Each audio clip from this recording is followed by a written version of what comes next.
il veut te donner des détails qui t'échappent. Ça veut dire quoi?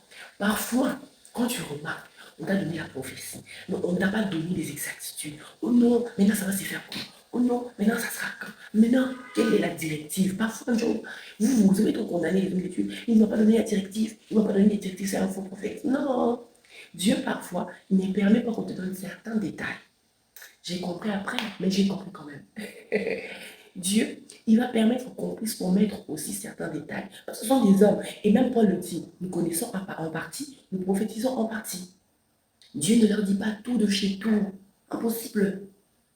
Voilà. Alors, il y a certaines choses, c'est de ta responsabilité d'aller dans l'intimité, d'aller le chercher pour ta propre vie. Il ne faut pas aimer cette affaire de tu entres dans une grande destinée, dans un grand appel, avec des paroles reçues de la bouche des autres personnes. Il faut aimer que quand tu entres dans quelque chose que Dieu t'avait promis, tu as des paroles que tu as reçues personnellement.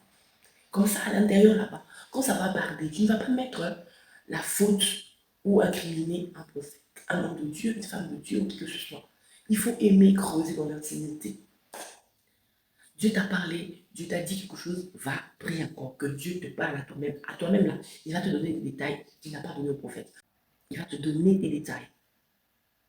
Parfois, Dieu permet ces choses pour que tu puisses avoir des précisions, des directives claires, mais aussi des paroles d'alliance, des choses qui vont te soutenir.